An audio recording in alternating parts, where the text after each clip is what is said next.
Hi, everyone. Good evening, all. And once again, I'm delighted to welcome you all to what is the Muscle Help Foundation Charities third episode. Yes, third episode in our new 2021 series of informal broadcasts or fireside chats, we're going to call it this evening, with fascinating guests and personalities called In Conversation With, hosted by myself, Michael McGrath.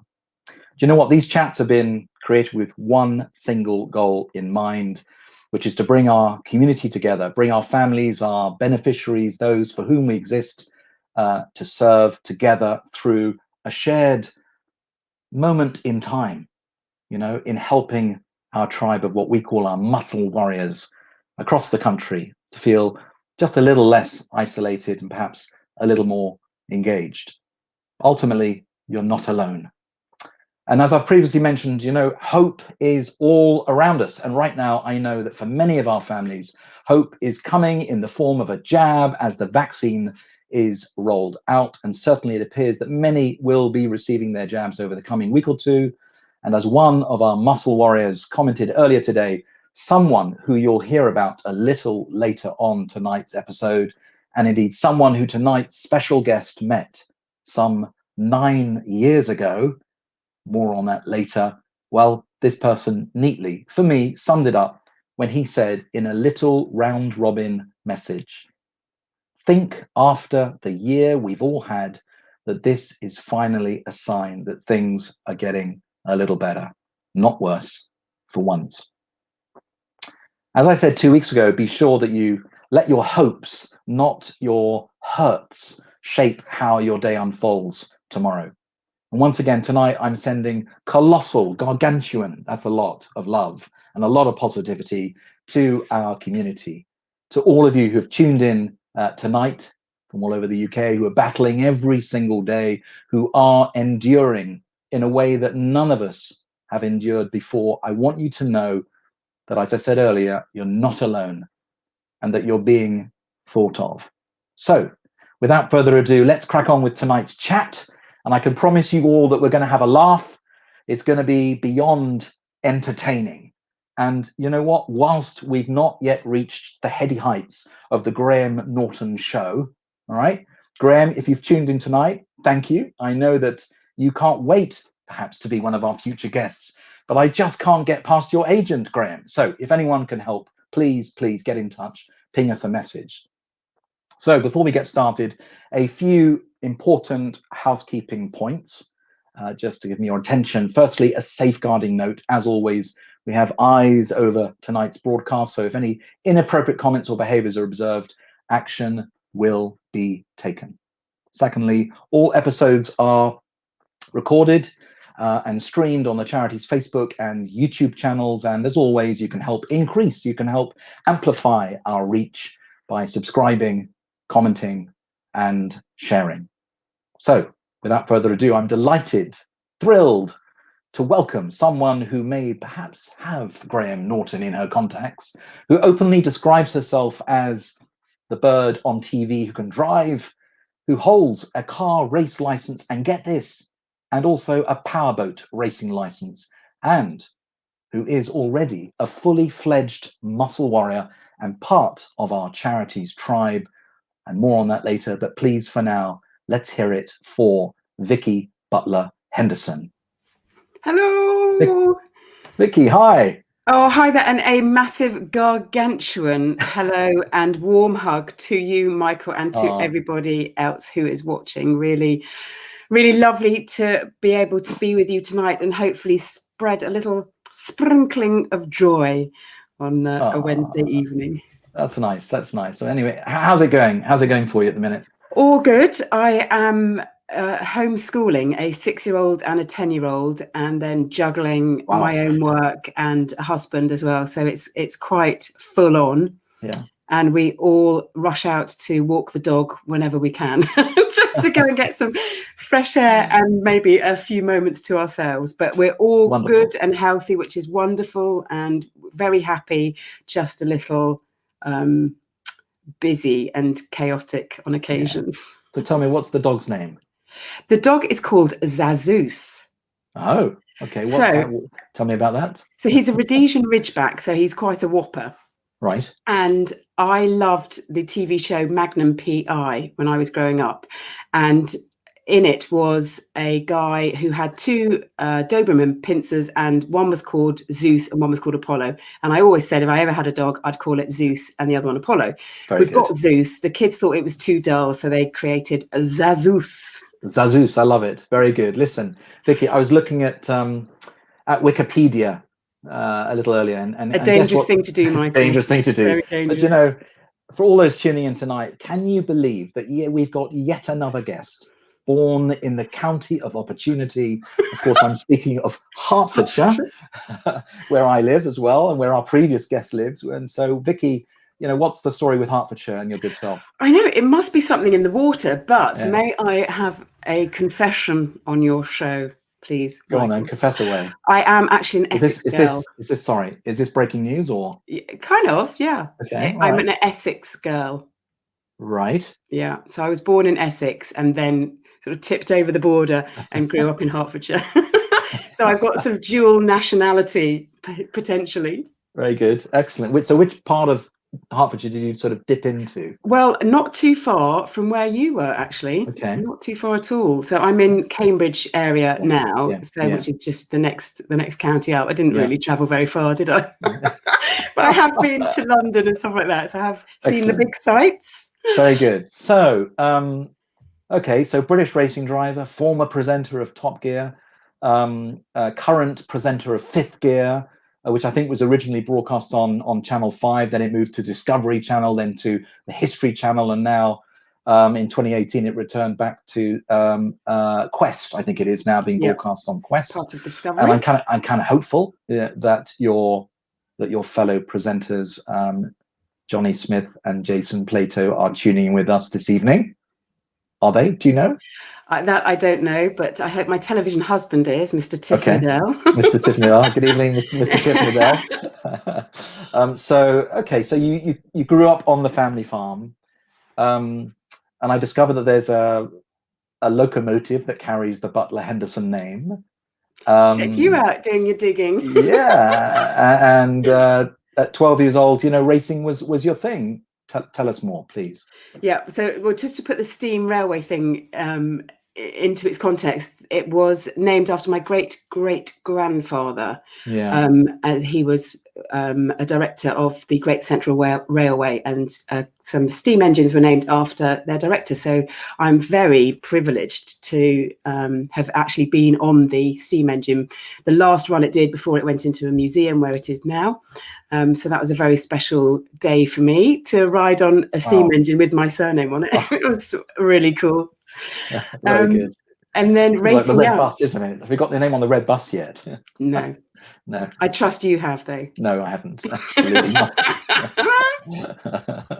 So, yes. So, and then so the racing. Yeah. Yeah. So my father was in the British karting team when he was a teenager. So he raced for his country, which I think is super cool. Yeah. And he then had an old kart chassis at the farm where I grew up on. My parents are farmers, and I sort of went up and down the farm road in Dad's old chassis, this old cart that he'd stuck a lawnmower engine on, and I really, really enjoyed it. And I'd been driving tractors and, you know, sitting on his knee since I was very small, so I loved anything with a steering wheel and a throttle.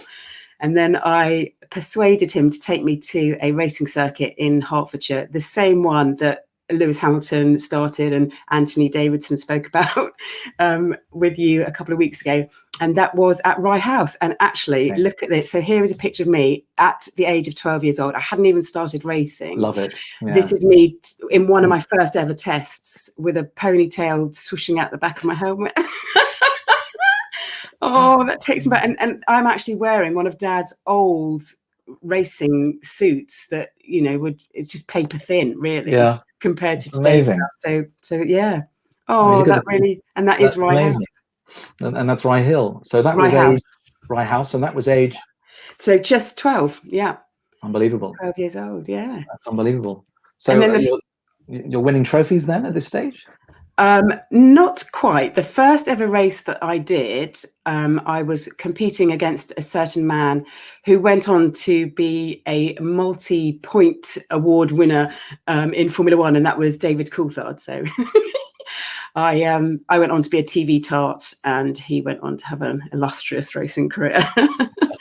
So he lapped me in my first ever race, but I did then go on to find my feet and get my own trophies, which is lovely. Always lovely to have a trophy, always, particularly on the top step, but even third and second place is nice. Well, people don't realize just how hard it is to drive safely and fast, and all the skills that you bring together as a racing driver. The differences between 1 second and P1 and P3. Look at it nowadays. Oh my gosh, yeah, exactly. It is just nanosecond stuff. But I think a lot of people don't understand, or just because they haven't experienced it, is the fact how mentally exhausting racing is, because you are constantly scanning the horizon, analysing what the person in front's doing. How can you get past them? Where are they weakest? It is a really mental game as much as it is physical. So you're busy, and even though you're sat on your derriere, it is busy. Yeah, I'm sure it is. And so let's talk about the shift then that was towards kind of journalism and car magazines. How did that journey unfold? So I had been racing from the age of 12, and then at 17, you had to be 17 then to race cars, and then at circuits like Brands Hatch and Silverstone. Nowadays, you can do it much younger. So I'd been racing single seaters for a year. I was taking my A levels at school, and I just happened to bump into somebody. I can't even remember how I bumped into somebody. I think it was through a friend of a friend or something, who worked in the marketing department at a big publishing house called EMAP in Peterborough. And I went to see him to have a look around the publishing, because I was doing English A levels and was really interested in writing. Anyway, ended up being offered a job after school after I'd left school as an editorial assistant on Car Mechanics magazine. And then EMAP very brilliantly had a sort of a journalist training scheme where I then went away for 6 months and learned how to be a proper journalist, and did 100 words a minute shorthand, and studied law and stuff like that. And then I have an EMAP diploma in journalism, and that is really. Apart from my A levels, that's the only academic thing that I can you call it academic? I don't know. Yeah, I mean, it's an achievement. I mean, you should be proud of that. It's good. Good. Thank you. It's it's who you are. So I'm trying to find the segue to movies. So help me out with that a little bit. To movies. Because I happen to know that you love Bond movies. I mean, who doesn't like a great Bond movie, eh? Yeah. So come on, Vicki. Give me one Bond movie that for you really, really stands out. I grew up with Roger Moore basically as my big man, and he did a couple of years, maybe 3 or 4 years ago, he sort of toured around with his autobiography. So I actually went to hear him speak for an evening, which was very lovely. I've sadly never met him, but my husband has. So my husband is the series director for the Grand Tour. Yes. And he was filming with Roger Moore at Monaco. And so in our house, I have a picture of my husband with Roger Moore. So I kind of feel like I've almost got close to Roger. Fantastic. I've always loved the movie since I was, growing up, and I just love it. But I also like Dr. No, and I love all the books as well. I love reading all the. If you love Bond, please go and read all of the books, because they are fabulous. Okay, just a little thing there for you. So last year, one of our guests was the executive producer for the Grand Tour, but I'll send you the link and you can watch. Yes, indeed. You can watch Andy Willman. That's right. Yeah, he's a lot of fun. So here's the thing. Here's the thing, Vicki. How would it be if your telephone rang at home? Okay. Yeah. And it was the American British film producer Barbara Broccoli. All right. Abs. And she's saying, "Hi, Vicki. In the next kind of few years, we're looking for a Bond woman. We're looking for someone different." And in and amongst all the names, VBH came up, how would that be for you? What would you do if the I would opportunity was say presented? thanks awfully, Barbara, but we have to stay true to the books that Ian Fleming wrote, and he did not write Vicki Butler-Henderson will play James Bond. So could I please, though, be in your stunt driving team? That's Very what I good. would say to Barbara. Good answer. Good answer. What would you say if Barbara rang you? I would say if she rang me and said, we'd like you to play a part, I would absolutely go for it. Lock, stock, and smoking barrels. Why Which not? would you be, a villain or a goodie? Good question. It would really depend on the script, but I could be both. You're so fussy. I could be both. Yeah. So now I also know that you and I actually have a penchant for all things Hanks, as in Tom Hanks, and who doesn't? But particularly the magical adventure to the North Pole on the Polar Express. Oh, yeah. Okay, and it's a beautiful film about friendship and bravery and courage and the spirit of Christmas and so on. So, what is it about that film that does it for you? Well, so I've got two wonderful children, so aged 10 and 6, and I pretty much watch children's movies now because that's all my life is. Nothing wrong with that. Nothing wrong with that. No, exactly. So I sort of fell into, found Polar Express, and then every Christmas now, that is our absolute first movie, December the 1st. That's the first one that we come to. It's just beautiful and gets me in the spirit of Christmas and makes me feel joy and it's all the emotions really that that takes you on, sort of friendships and everything you explained. It's just a beautiful film. I really love it. Yeah, I really like the train bit when it goes out of control on the ice. I really like that bit, and when it like dips down, and that's cool. And I like it when the ticket master is punching the ticket, when Hanks is punching the ticket, and you start to see the word shape up. Anyway, there we go. Listen, I know you've also used the wonderful gift of your voice on all sorts of radio and TV programs. So I kind of wanted to throw this one at you because I was thinking, well, I wonder what Vicki did for that. So this was the Wrigley's Extra Thin Ice. Oh yeah. What was that all about? Yeah. Well, I really enjoy doing voiceover work because basically you don't have to wear makeup when you go to work. Very good. But I think that my voice just fitted the advert that Wrigley's was doing at that time. So I went into a studio and sort of, just spoke the words that I was given. And got a real thrill out of seeing it, on telly and hearing my voice. Yeah. And you also provided voiceover for PlayStation 2 game called Gran Turismo 4 Prologue. Yeah, how cool is that? That is seriously cool because I know that a lot of our beneficiaries are, the whole business of gamification and all the different games that they love to watch and engage with. And I know that someone will be tuning in tonight. Will have come across Gran Turismo 4 Prologue, probably, undoubtedly, but that must have been quite cool for you to do as well. Oh, massively. Honestly, that was just something I'm really proud of doing that because it is part of so many people's gaming history, and I've got a tiny part in that, but it is something very lovely. And it also, it's to do with cars, it's to do with racing, and I can just add a little extra bit with my voice as well. So it's really, I feel really lucky. I'm having an amazing career. Excellent.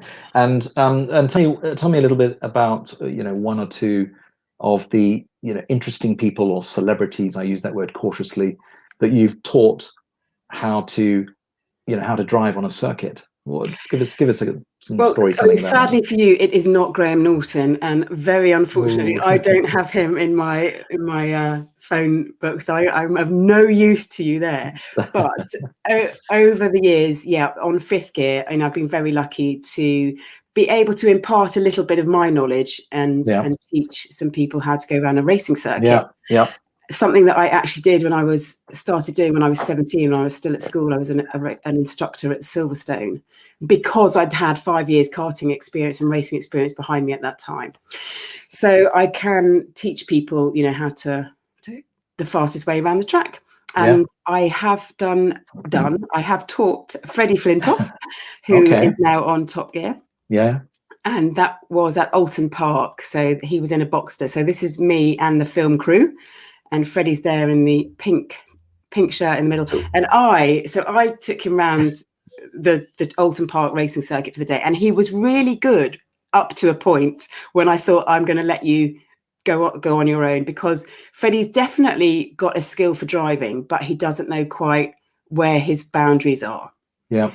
So we had a huge amount of fun, had a right giggle, and then at the end of it, I thought, wow, wouldn't it be cool if Freddie Flintoff, taught me something? So I'm dressed up in cricket gear. Got it. I love it. Very good. And Freddie, I think he bowled an apple at me or something, and I actually got it. And I was I was like a 6-year-old with excitement on Christmas morning that I'd actually hit this apple that Freddie had thrown at. Oh, I love it. That's brilliant. That's brilliant. So that was for 5th gear. Yeah, and you mentioned others. Any others that you? Yes, yeah. Well, one of the most bonkers ones I did was with the TV chef James Martin. Okay. And here we go. So here we are at Rockingham, and behind us is a Mercedes SLS car. So it's the plan was, try and picture this if you can, to strap a very sharp long knife on the nose of the car horizontally, so it sticks out almost in front of the badge. So it sticks out about a foot in front of the nose of the car.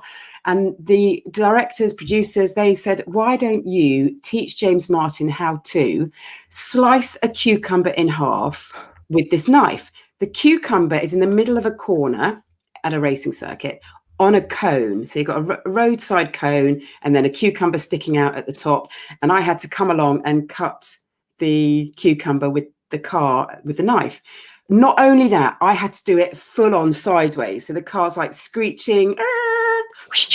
You have to like be pretty precise. Mad. I hadn't got a clue, even if I could do it, let alone if I was going to teach James Martin. But after about 4 goes, I amazingly did it. And again, was like a 6-year-old running around like it was Christmas Day, because I was so excited that I'd done it. Then I had to try and teach James how to do it. And it took a long time. It sounds like a lot of fun, but I bet the bit that they got. He did do it. He did it, and that's the bit they probably got in the can and then showed, and like in one take, And if anyone is, needs any more extra entertainment anywhere at all in their day or night, then I think it is YouTubeable. So is it okay? All right, good. I think it's called the Cucumber Chop. We're doing something new as part of these in conversation with broadcasts, these fireside chats. So we've got 2 very quick fire rounds, Vicki, to get through, and it's a kind of way for those that have tuned in this evening and those that wish to tune in at a later date at their convenience to know a little bit more about our guests. So in quick time, all right, you ready for this? I'm ready. I'm good. Strapped in, ready to go. Ready to rock and roll. Here we go. Marmite, love it or loathe it? Love it. When you're not 5th gearing, how do you like to spend your time? Oh, I dream of reading. Okay. Mark II Golf GTI, Honda S2000, or a Ducati Monster 750? This is so tricky. I've had them all. I know you I've have. Still got one of them. Dream car? Oh my God. Lamborghini Diablo GT. Color? Yellow. One thing that you're hugely excited about coming up in 2021? Oh, to be able to hug people, see my mum, kiss her, just for us all just to hold hands. Yeah. So say all of us. Most used emoji on your phone? Oh, it's probably the one that goes like that, because I've always sort of, done something. I had a faux pas or somebody's. Right. It's that, and then the crying, laughing one. Okay. Poached or scrambled eggs? Oh, poached. Fave superhero? Well, Wonder Woman, because I saw Wonder Woman. I know this is supposed to be quick fire. I saw Wonder Woman 1989 or whatever the latest one's called with my daughter the other day, and something happens right at the end through the credits that made me cry with joy. I won't spoil it for anyone. Merlot or Molten Brown? Molten Brown. Good. So I got some more questions lined up, but just before we go there, so I want to reflect now, turn the clock back to June 2012, about nearly 9 years ago, where we first met at what was the charity's second annual Porsche Muscle Dream driving program. In fact, last year was going to be the 10th anniversary, and we were all lined up to do something really special, but sadly we had to postpone it. So we're hoping that we're going to be able to do something at some point, maybe in the summer or in the autumn, who knows. But so June 2012 was when our paths crossed, and I know that this evening we've got some messages for you, and some of those that are tuned in this evening I know are watching and want to say hello to you. So first up, first a little picture just to give us a little reminder. So we've got a little message. This is Jean-Luca, one of our muscle warriors, and I know that he and his family are tuning in this evening, and they wanted to be remembered to you and say hello. I've got another pic coming up. That's beautiful. There's Jack in the middle there, and with Jordan. And you know, I know that the Jack and his family, I mean, all of our families are struggling in so many different ways, you know, and I cannot begin to tell you just how challenging it has been and continues to be for so many of those families. So it's so nice to see, to, you know, kind of do a throwback to that moment in time, which was filled with joy, and it was just great for you to be a part of it, to see it, to experience it, and to engage with our young people. There's another little picture just for not that one, Grace. We've got another one coming through. Yes, there we go. There's Jack. We go back one, Grace. The previous one, which was, that's it. So there's Jack. So he's just done his few circuits around the Porsche Experience Centre. No doubt jumped onto the Grand Prix circuit at Silverstone and had some fun. There's another slide coming up. These are lovely pictures. Yeah, and there's another Jack there, and I'm not sure if he's tuning in this evening, but again, you know, people don't realize just how fortunate so many people are, and I know that, having spoken to many of the Porsche drivers, they absolutely, you know, enjoy this particular opportunity each year. So it's been hard from our perspective, because it is one of our most popular programs, if absolutely, not our signature program. Yeah. But another pic coming up for you, which is there you are. You're dishing out some very nice little prezzies and so on for our young people and our beneficiaries. And then we got one other pic coming up, which was a little message that sits behind this one, because I want to know exactly what conversation is going on here. This is one of our, you know, long-standing volunteers. He's very handy with a camera, to say the least, and we wanted to say thank you, and the best way that we decided was to pop him into one of the really fast Porsches they got there, and he sort of did a few circuits, and I think he was literally hanging onto his seat when he got back, and then you opened the door, and then a conversation took place, and I've absolutely no idea what. I asked him this afternoon. I said, "Look, we're going to be having a natter with Vicki, and I know that he's tuning in, so we want to know. The world wants to know what exactly is going on." I think we should open this up, Michael, to a caption competition. Caption competition, nice touch. Okay, so what are we saying?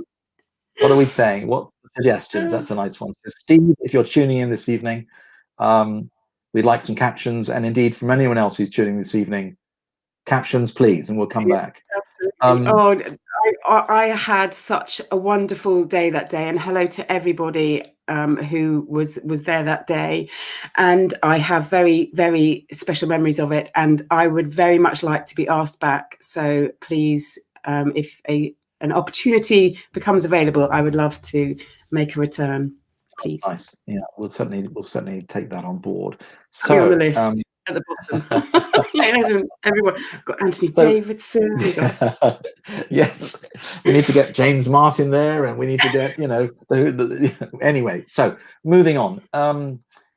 So second part of our quick fire round. Ready? So come on. What was on the breakfast table this morning, Vicki? It was 2 boiled eggs and Marmite on toast. Good. Food heaven? Sushi. One individual that really, really inspires you? Oh, golly gosh, there are so many people in one's life, aren't there? I think, it almost changes every day in a way. It depends sort of what I'm doing.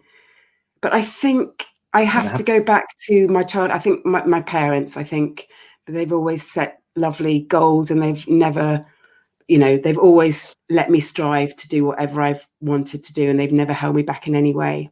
Nice. So homeschooling, lots and lots of people tuning in tonight will be involved with homeschooling. And so I'd like you now to grade your own homeschooling abilities. Oh, Michael, this is beastly of you. I want to give you a school grade, please, in terms of how you think you're doing for your kids. Okay. Well, compared to March last year when it all started, I would probably have given myself a U, which is like unclassified. I think I've stepped it up a little bit, or they've just got older and can cope slightly better. I would potentially give myself, I think, a C on a good day. Okay. Could do better. Yeah. Okay. So I'm going to dive into the chat room. Chris, good evening to you. One of the dads of one of our beneficiaries, one of Muscle Warrior family. And he said, can we have a Muscle Warrior race, please, between VBH versus Ant Davidson? Well, you absolutely can. Let's just get things set right. He has raced in Formula One. Yes. I have not. Just laying it out there. And another one in the chat room. So Jem's asking attributes, just 1 or 2 attributes to be a great driver. I think you have to be calm. I think you have to have a level of calmness, because any agitation or overexcitement just makes you too edgy at the wheel. So nice calmness. I think the ability to almost foretell what's going to happen. So fantastic observation, amazing reaction skills, and also just to push yourself and the car as much as is physically possible, and just get on the right balance between grip and an accident on each corner. No, it's it's good to get a perspective. Now you may have come across a chap called Dr. Rangan Chatterjee. Have you come across Dr. Rangan Chatterjee? I'm not sure if I have. So he's like the British physician. He does a bit of TV presenting and podcasting, and he does this kind of little intervention with his family every evening around the dinner table. Okay. And it's all around something that he calls the 3 Ps, and the whole thing is around spotlighting gratitude, all right, and gratefulness. So Vicki, I wanted to ask you, you've been such a great sport so far, okay? So far. I just kind of wanted to ask you, so one person today that you're grateful for. The one person today I'm grateful for is my mum, because today she had a COVID jab, her first one, and that just made me a bit emotional. One pleasure today that you're grateful for. Oh, today I've had the best cuddles from my children, just without even asking. And you're going to send me off in tears at this, Michael? No tears. And finally, because all good things come in threes, something that's been promised that you're grateful for. Well, a glass of champagne. I've done dry January and I'm actually quite liking it, so I'm going for it. But my birthday is in a couple of weeks, so I'm going to have a glass of champagne. Good. Well, happy birthday in 2 weeks' time. That from us to you. So so talk to me about presenting, Vicki. So obviously during COVID-19 lockdown, difficult time for production companies. What's going on there for Fifth Gear?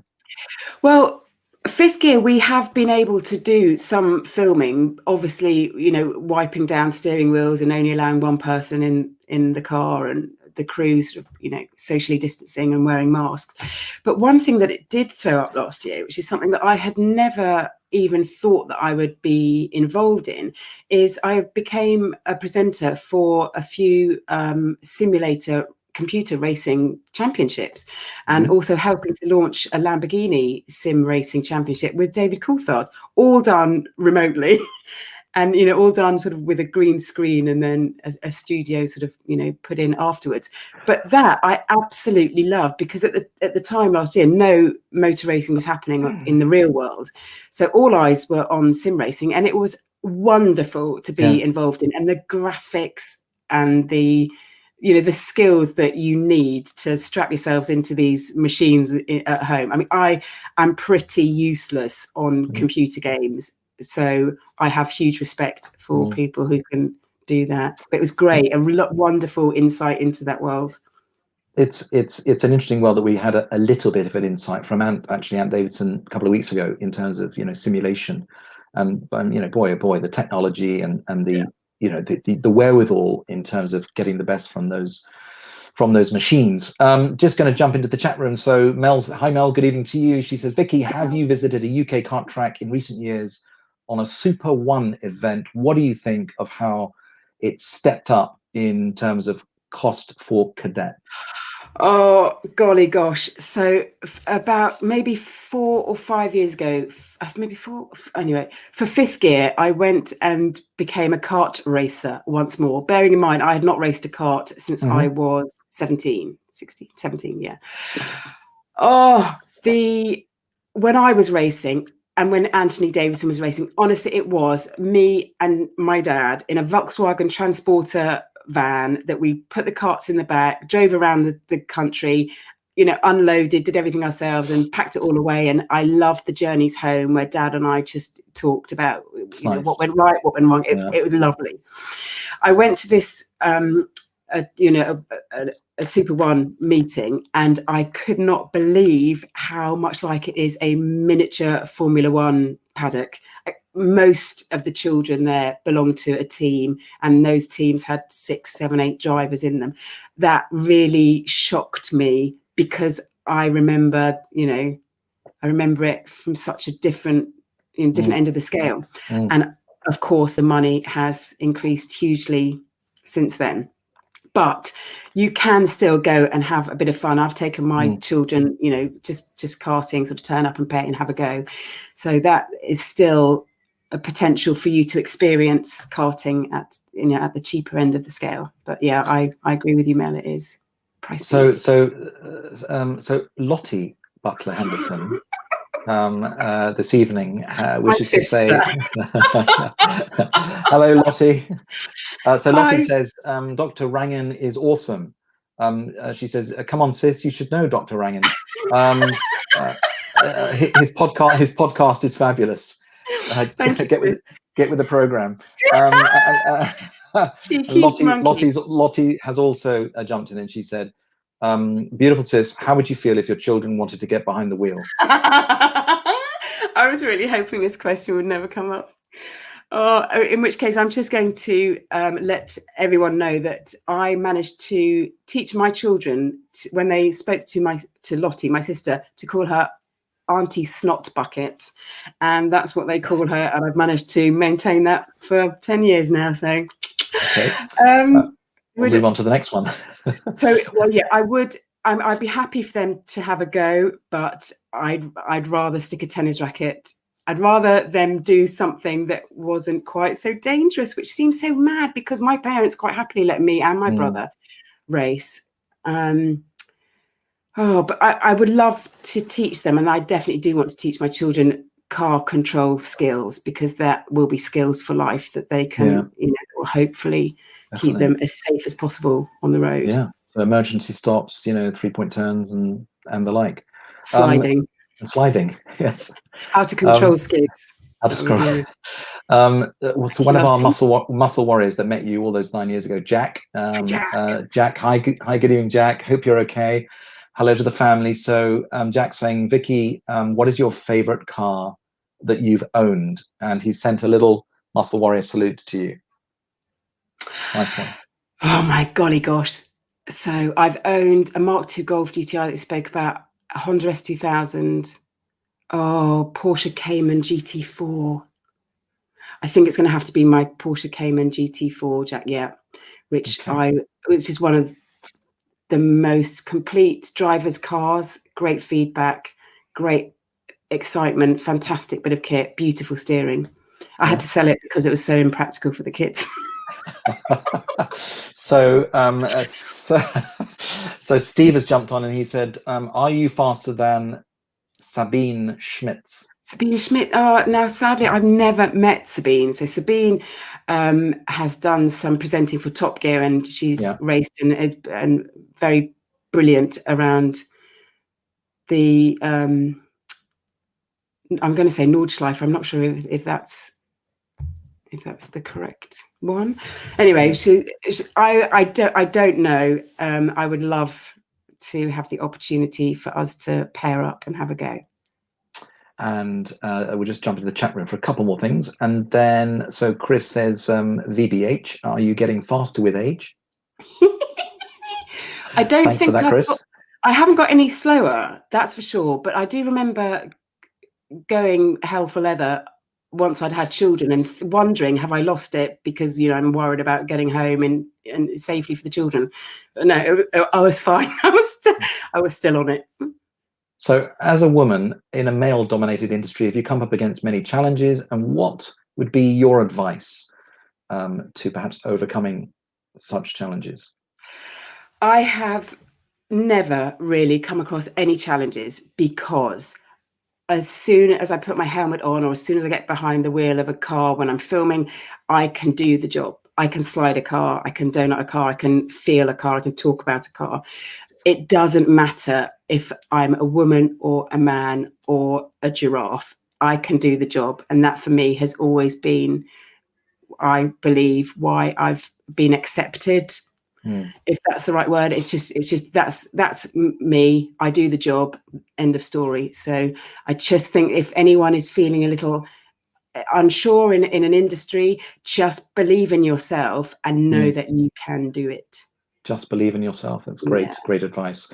Jill, the top lady at the Porsche Experience Centre at Silverstone, says hi.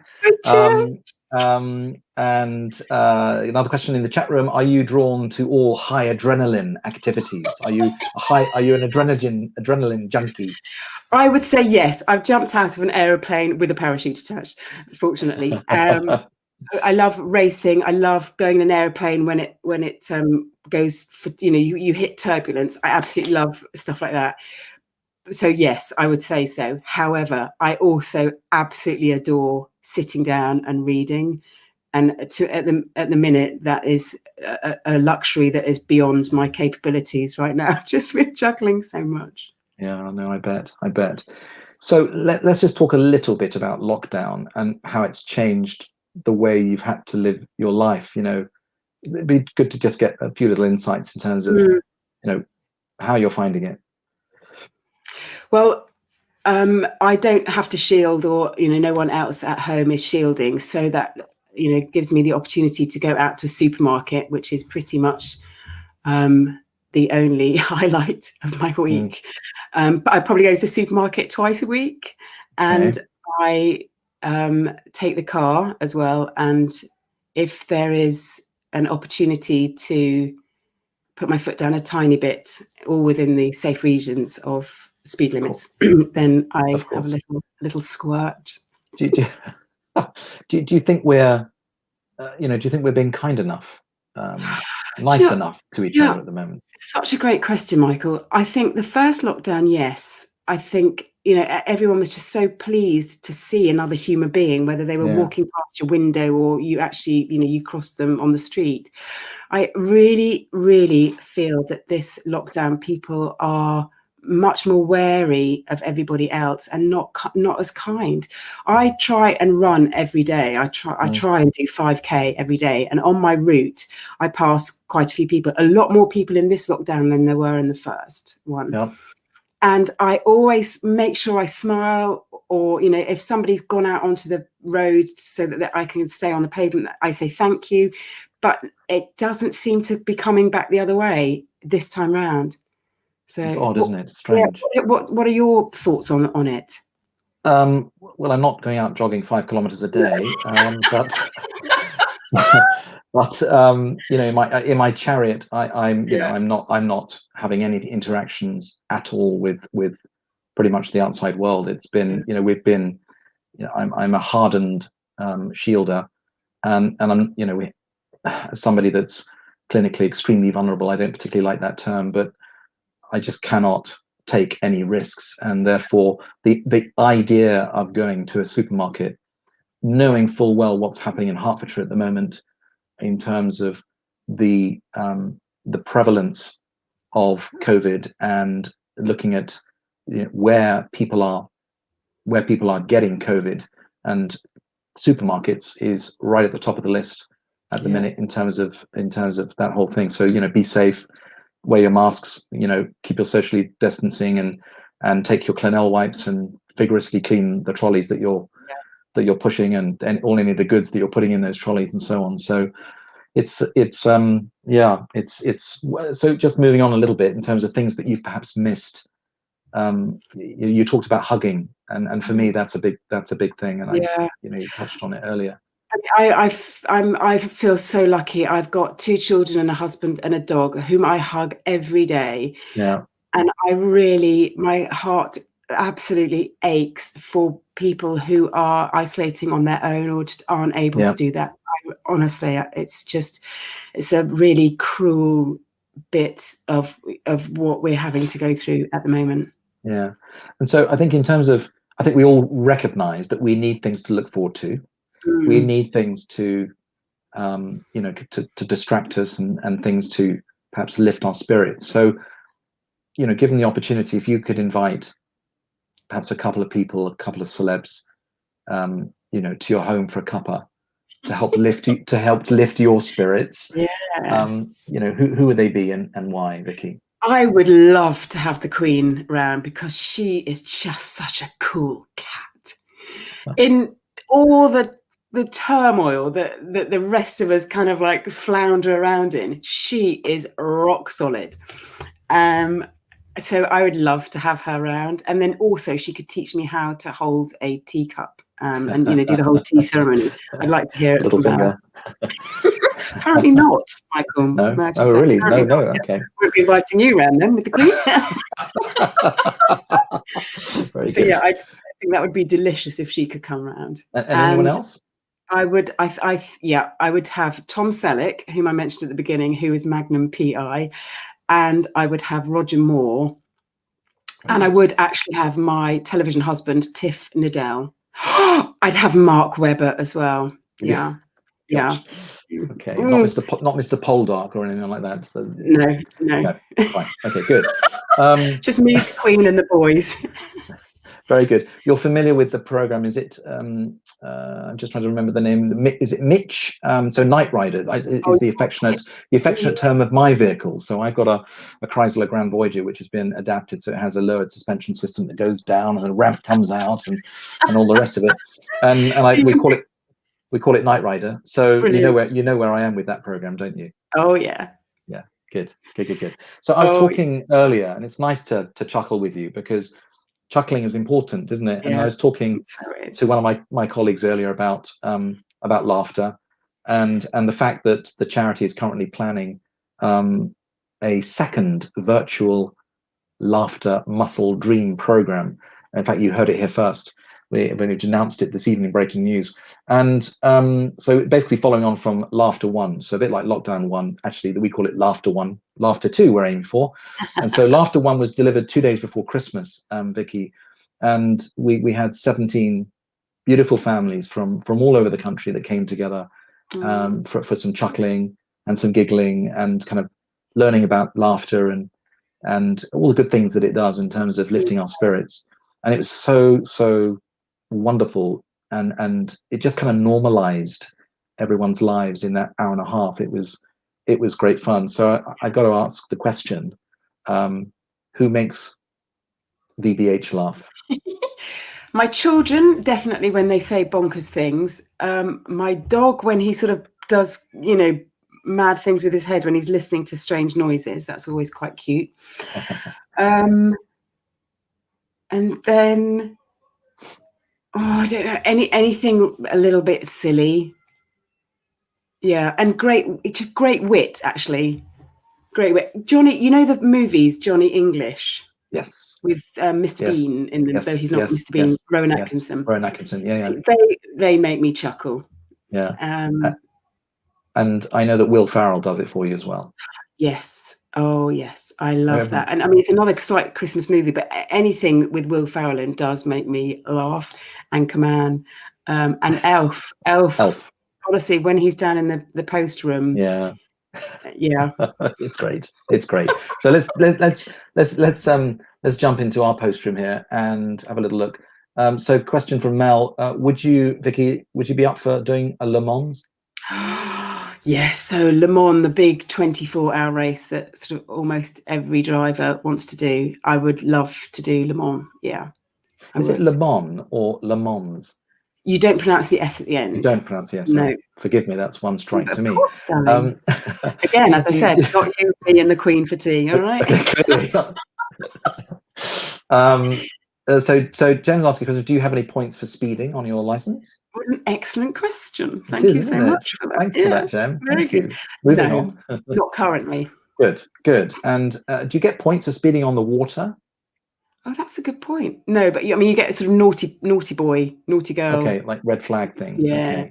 Okay. So Grace is asking, who is the worst celebrity that you've taught to drive or tried to teach to drive? Great question. That is a very, very good question. Well, I like to think that my skills are so amazing that I could teach anybody. Very good. You know, I've always found that women are by far the better pupils to teach because we come in and we listen. Yes. I'm so generalizing here, but on the whole, women listen better, and they're from when they come into the car to when they leave the car, that the improvements are phenomenal. So we should just, girls and cars, we should just believe in ourselves a little bit more when it comes to our driving. I can see that Instagram is going to go mental with women listen better than men. Just ask my husband. Oh no, you won't be able to because he's not listening to me. Who would be your dream guest to teach to drive? Obviously, apart from the Queen. Golly gosh. Oh, that is super good. Now, dream guest. Am I going to do it because I fancy them, or because I think it would be a good thing to do? Who would I? Michael, I might have a crack at you actually. Okay. Yeah. Okay. You, I'm a good listener. Well, I think my wife says I'm a good listener, but my wife has always reminded me that there is a difference between interjecting and interrupting, as she keeps reminding me, Vicky.